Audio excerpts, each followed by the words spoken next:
Assalamualaikum warahmatullahi wabarakatuh. Nama saya Nur Fatin Hazira binti Kamis, memegang nombor metrik BG23110052.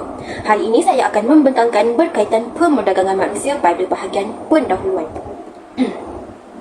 Kebelakangan ini, isu berkaitan dengan aktiviti pemerdagangan manusia semakin hari semakin tular di media sosial, tidak kiralah di luar maupun dalam negara. Isu ini telah menjadi satu isu yang membimbangkan dan membebankan negara jika tidak dibanteras dengan baik. Hal ini kerana isu tersebut merupakan satu jenayah yang berlaku secara berleluasa di Malaysia. Dalam hal ini, kes pemerdagangan manusia yang berlaku di Malaysia telah direkodkan pada tahun 2022 hingga sekarang, iaitu sebanyak 289 kes. Statistik ini menunjukkan bahawa aktiviti ini semakin memudaratkan sistem negara.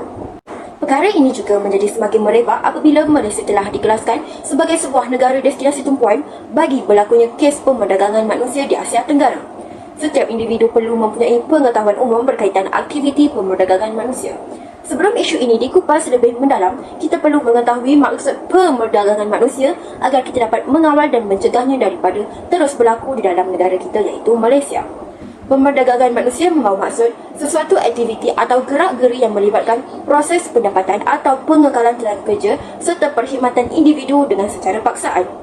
Selain keselamatan sosial, individu yang menjadi mangsa pemerdagangan manusia ini juga berkemungkinan menjadi punca utama ancaman yang terbesar dalam aspek keselamatan terhadap individu lain. Namun demikian, aktiviti pemerdagangan manusia ini sering tertumpu kepada golongan wanita dan kanak-kanak kerana golongan tersebut lebih mendatangkan keuntungan dan dapat membawa pulangan yang besar terhadap majikan baharu mereka. Aktiviti pemerdagangan manusia bukanlah satu isu yang baru timbul. Malah, ia menjadi satu bentuk ugutan yang boleh menggoyahkan keselamatan dan menggugat kedaulatan negara serta dapat meruntuhkan ekonomi yang telah lama dibangunkan ini. Aktiviti ini mampu menjadi satu jenayah yang paling aktif berkembang di seantero dunia. Oleh itu, terdapat pelbagai kesan yang berlaku akibat daripada aktiviti pemerdagangan manusia dan langkah yang boleh diambil untuk membanteras aktiviti pemerdagangan manusia ini daripada terus berleluasa.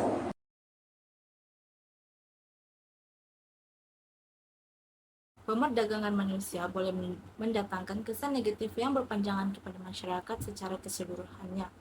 Hal ini kerana terdapat kesan yang dapat kita lihat ekoran daripada isu ini, antaranya ialah penularan penyakit berjangkit. Penyakit dalam ilmu epidemiologi didefinisikan sebagai permulaan yang berbahaya daripada keadaan normal seorang manusia atau populasi. Penularan penyakit berjangkit ini merupakan penyebaran yang disebabkan oleh patogen seperti parasit dan virus daripada seorang individu kepada individu yang lain tanpa mengira sama ada individu tersebut pernah dijangkiti ataupun tidak. Selain daripada mudah merebak, penyakit ini juga boleh membawa maut kepada masyarakat.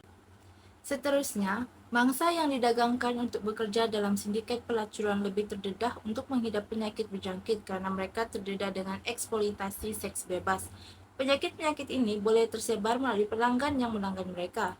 Hal ini terjadi disebabkan mereka biasanya tidak diberikan tempat untuk membuat sebarang rawatan atau pemeriksaan kesihatan yang baik. Contoh penyakit yang berjangkit bagi kes ini ialah hepatitis, HIV atau AIDS, dan penyakit kelamin. Tambahan pula, mangsa yang didagangkan untuk aktiviti penghambaan juga boleh menyebarkan penyakit berjangkit kepada komuniti lain. Hal ini tercetus apabila mangsa pemerdagangan tersebut dipindahkan ke tempat lain untuk meneruskan aktiviti penghambaan. Pemindahan ini dilakukan dengan pelbagai cara, termasuklah menyeludup mangsa melalui darat dan laut. Contoh penyakit yang boleh dibawa oleh mereka ialah coronavirus 2019 atau lebih dikenali sebagai COVID-19 dan penyakit TB.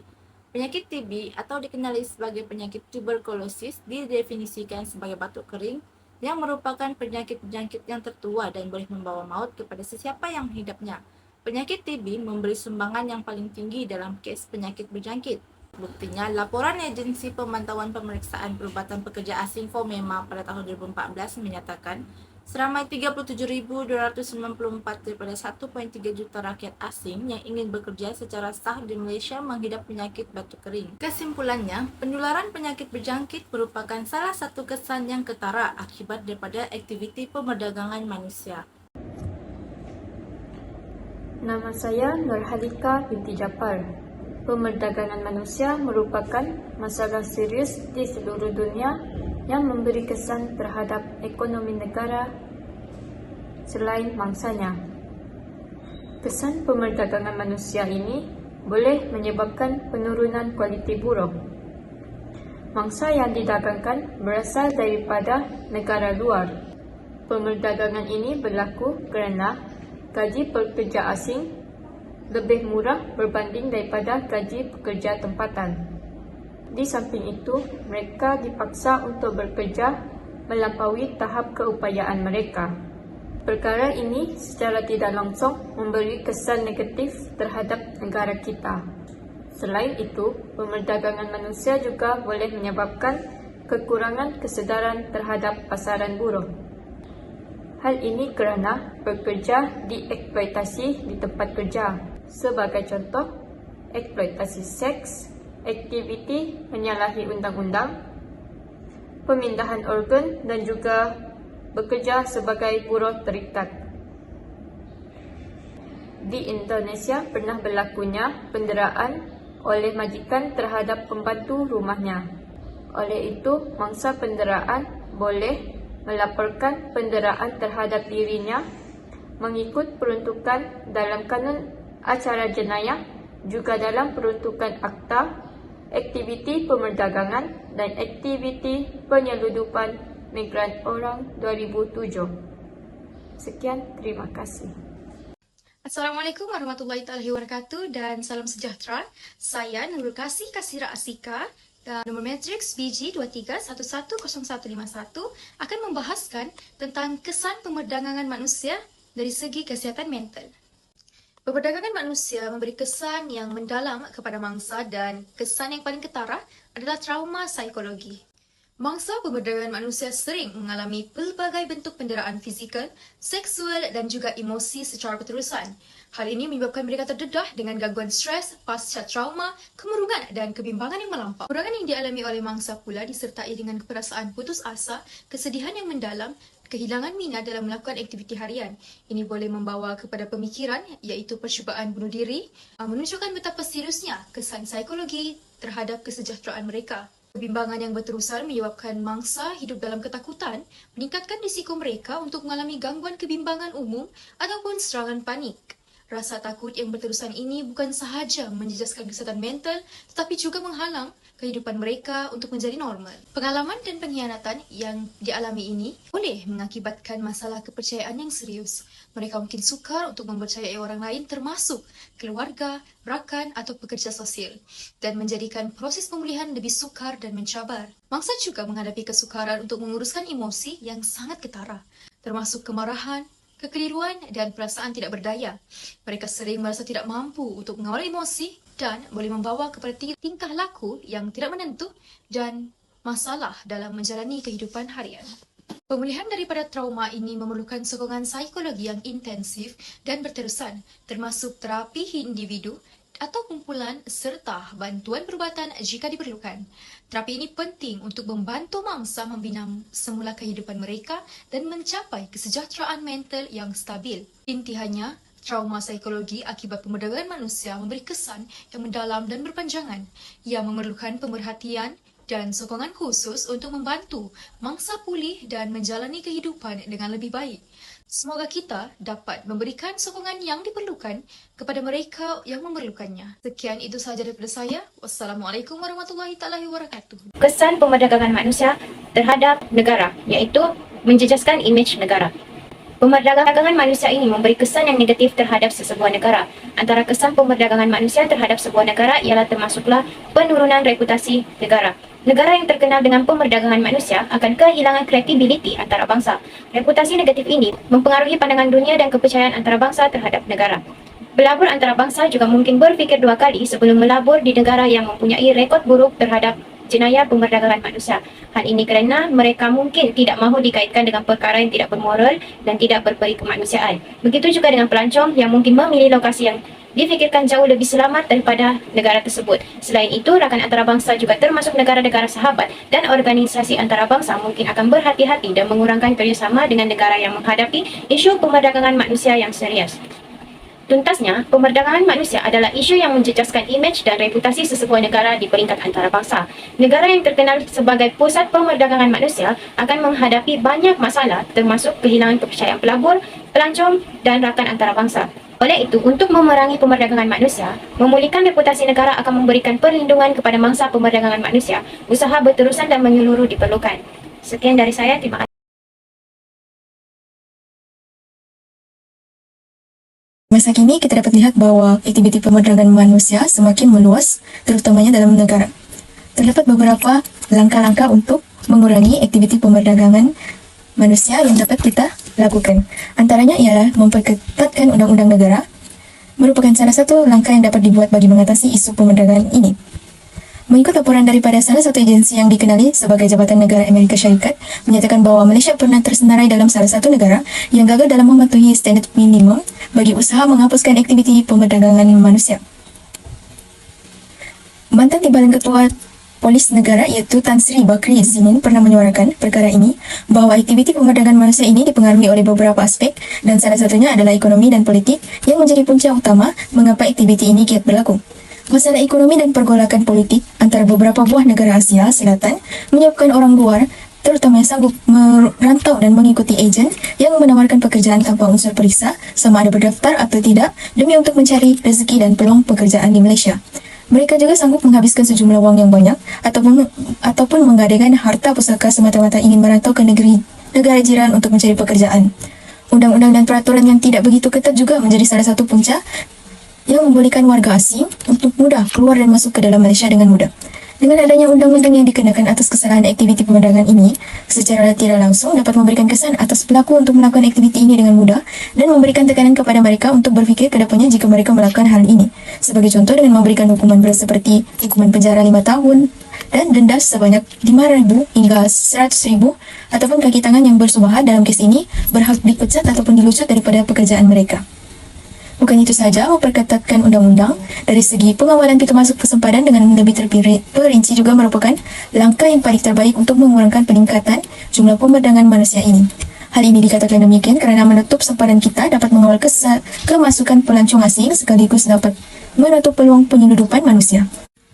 Kesimpulannya, dengan adanya kepenguatkuasaan undang-undang yang dilakukan ini secara tidak langsung dapat mengurangkan isu pemerdagangan sekaligus dapat membantras penjenayah atau pelaku yang kian melanda dunia global pada masa kini. Sekian, terima kasih. Langkah-langkah mengatasi jenayah pemerdagangan manusia iaitu dengan mengadakan kempen kesedaran. Jenayah pemerdagangan manusia ini semakin berleluasa yang akan menyebabkan terancamnya hak asasi manusia. Oleh itu, semua pihak perlulah berganding bahu untuk berusaha membentras jenayah ini. Pihak kerajaan boleh mengadakan kempen kesedaran dengan lebih komprehensif dan berkesan. Kempen ini boleh dilakukan dengan dua cara, iaitu secara fizikal dan dengan cara media elektronik. Secara fizikal, kita boleh melakukan dengan cara seminar, ceramah dan pameran. Manakala secara media elektronik boleh dilakukan melalui televisyen, radio ataupun media sosial seperti Instagram, TikTok dan sebagainya. Melalui kempen ini, kita dapat membantu masyarakat untuk memahami dengan lebih mendalam tentang bahayanya pemerdagangan manusia ini. So, masyarakat boleh melaporkan kepada pihak berkuasa jika terlihat kejadian seperti pemerdagangan manusia ini berlaku di sekeliling mereka tanpa merasa takut kerana pihak berkuasa akan menjamin keselamatan pelapor yang telah melaporkan jenayah tersebut. Ada satu individu yang berjuang menentang pemerdagangan manusia ini dengan cara mengadakan kempen kesedaran, iaitu Datuk Dr. Raj Karim. Beliau ni bergiat aktif dalam mengadakan kempen kesedaran dan seminar yang bertujuan untuk meningkatkan kesedaran kepada semua pihak. Oleh itu, dengan adanya peningkatan ataupun kesedaran masyarakat terhadap jenayah ini, kita dapat membentuk masyarakat yang lebih peka. Assalamualaikum dan selamat sejahtera. Nama saya Nur Afiqah Hanani binti Rahman dan saya akan membentangkan langkah yang terakhir bagi menangani isu pemerdagangan manusia. Langkah yang terakhir adalah memperkuatkan hubungan diplomatik. Secara amnya, hubungan diplomatik ini didefinisikan sebagai hubungan perantaraan perwakilan antara negara-negara di seluruh dunia atau dengan arti kata lain, yang juga dikenali sebagai hubungan kerjasama antara bangsa yang membawa maksud kepada hubungan yang berlaku antara dua atau lebih negara. Sehubungan dengan hal itu, isu pemerdagangan manusia ini dapat diatasi bersama sekiranya Semua pemimpin dari setiap negara memainkan peranan yang penting dengan penuh tanggungjawab dalam menjalankan hubungan diplomatik. Hal ini dikatakan demikian kerana bagi membendung isu ini, ianya melibatkan proses pertukaran maklumat dan kerjasama dalam penyiasatan antara negara dengan negara lain agar dapat membendung permasalahan ini. Kurang daripada itu, terdapat beberapa organisasi dan badan organisasi yang telah ditubuhkan bagi membenteras isu-isu yang melanda secara global. Sebagai contoh, International Organization for Migration dan juga Human Rights Watch. Kesemua organisasi ini lebih berfokuskan kepada perlindungan dan bantuan kepada mangsa pemberdagangan manusia, memantau dan melaporkan isu pemberdagangan manusia serta melindungi kanak-kanak daripada eksploitasi seksual dan pemberdagangan manusia. Selanjutnya, salah satu contoh yang boleh menggambarkan bahawa usaha yang dilakukan oleh negara Malaysia bagi membendung isu perdagangan manusia adalah apabila Malaysia menjalankan hubungan kerjasama dengan Indonesia untuk membenteras jenayah rentas sepadan terutamanya yang melibatkan perdagangan manusia. Kerana bagi mereka tiada satu negara pun yang boleh mengatasi isu ini jika mereka melakukannya secara bersendirian. Malahan ianya memerlukan semua negara untuk berganding bahu agar dapat menjamin kesejahteraan semua pihak di seluruh dunia. Dengan demikian, sudah terang lagi berselu, hubungan diplomatik ini adalah penting untuk diambil perhatian agar dapat menjamin keselamatan dan kesejahteraan semua pihak di seluruh dunia. Itu sahaja daripada saya. Sekian dan terima kasih. Assalamualaikum warahmatullahi wabarakatuh. Nama saya Nora Kika binti Mustafa, memegang matriks nombor BJ23110087. Saya dari kos pemasaran antarabangsa. Hari ini saya akan menyimpulkan isu pemerdagangan manusia terhadap sesebuah negara. Kesimpulannya, isu pemerdagangan manusia yang merupakan salah satu isu yang sangat serius dan membimbangkan dalam negara kerana sejumlah besar kes pemerdagangan manusia yang begitu ketara telah dilaporkan di dalam Malaysia. Hal ini telah memberikan banyak kesan yang negatif berlaku dalam negara, sekaligus mendesak kerajaan untuk mencari alternatif terbaik bagi mencegah jenayah ini daripada terus berleluasa. Hal ini demikian kerana terdapat banyak kesan buruk yang telah berlaku kepada individu, masyarakat dan negara akibat daripada jenayah pemerdagangan manusia ini. Kesan negatif ini telah menyebabkan banyak penyakit berjangkit telah tersebar. Bukan itu sahaja, isu ini juga telah menyebabkan penurunan kualiti buruh, menjejaskan kesihatan mental individu yang terlibat serta menjejaskan imej negara. Hal ini telah mendesak kerajaan untuk mengambil alternatif yang boleh membanteras jenayah ini. Tuntasnya, untuk menangani isu pemerdagangan manusia dengan lebih berkesan, Malaysia harus mengetatkan undang-undang negara, menjalankan kempen kesedaran dan memperkukuhkan hubungan diplomatik sesama negara. Dengan melaksanakan langkah-langkah ini, negara boleh memerangi jenayah rentas sempadan ini dan mengurangkan kesan negatifnya. Sekian dari saya, terima kasih.